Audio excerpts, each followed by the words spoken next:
नमस्कार। मुगल साम्राज्य शान और शौकत, कला और सत्ता का पर्याय था।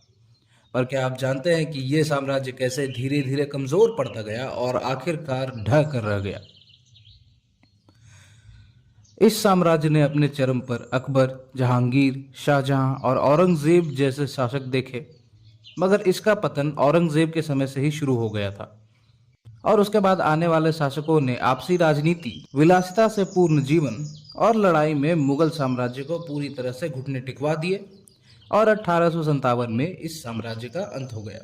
आइए जानते हैं इसके कारणों को विस्तार से। मुगल सेना का चरित्र साहसिक से बदलकर एक अनुशासनहीन भीड़ के जैसा हो गया था। इसका कारण सैन्य प्रशिक्षण में कमी और नैतिकता में गिरावट था। सेना में संरचना की भी कमी थी, जिसके कारण सैनिकों का मनोबल भी गिरा हुआ रहता था। औरंगजेब की दक्षिण नीति के आड़ में सैनिकों को लगातार ही युद्ध करना पड़ता था, जिसने उनके मनोबल को गिराने में और भी बड़ा योगदान दिया। औरंगजेब भी अपनी सेना को नजरअंदाज करता था। राजद्रोह और कायरता के लिए कोई नियमित सजा देने की प्रणाली नहीं थी, जिसके कारण सेना में अनुशासन की कमी हो गई थी। देखा जाए तो जब दुनिया में बदलाव हो रहा था, तो मुगल अभी भी 15वीं शताब्दी में ही जी रहे थे। मुगल सैन्य नीतियां और उपकरण दोनों ही बेहद पुराने और आउटडेटेड हो गए थे। यह एक कारण है कि औरंगजेब के बाद आने वाले शासक साम्राज्य को बाहरी आक्रमण से नहीं बचा पाए।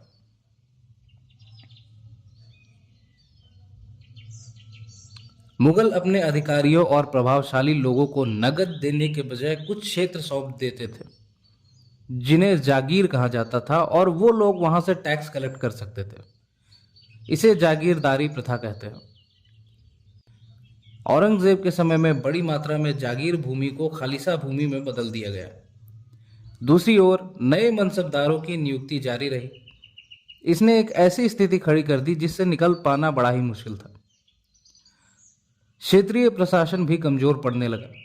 टैक्स आने में दिक्कतों ने मनसबदारों को भी मुगल साम्राज्य के विरोध में कर दिया था। इससे साम्राज्य की नींव भी हिल गई।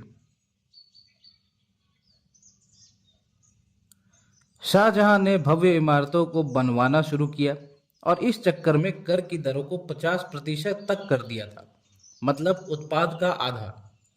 इससे साम्राज्य की प्रजा को दिक्कतें आने लगी। बाद में औरंगजेब की दक्षिण नीति ने स्थिति और बिगाड़ दी। साम्राज्य के संसाधनों और वित्त पर जोरदार भार पड़ा। इससे उद्योग भी नष्ट हो गए। साम्राज्य लगभग दिवालिया हो गया था।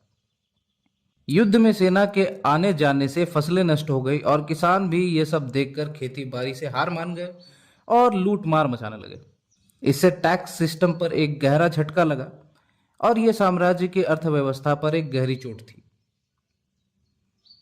मुगल साम्राज्य के चरम पर बैंकिंग, बीमा और व्यापारिक साम्राज्य के महत्वपूर्ण सहयोग से अर्थव्यवस्था कायम थी।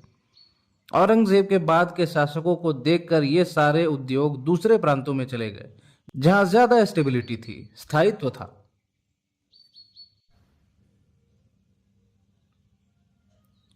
हिंदुओं के साथ हो रहे अत्याचारों ने सामाजिक असंतोष को बढ़ावा दिया।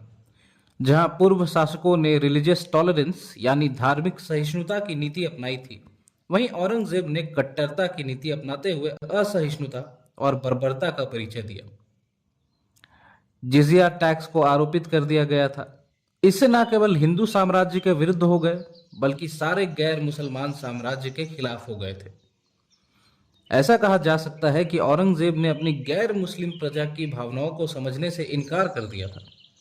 इस्लामी कानून, जो कि मध्य एशिया और अरब जैसे मुसलमान प्रधान देशों में डेवलप किए गए थे, भारत में लागू किया जाना खुद में एक प्रश्न चिन्ह खड़ा करता है। क्योंकि भारत की ज्यादातर जनता हिंदू थी, तो यहां नियम भी अलग होने चाहिए थे।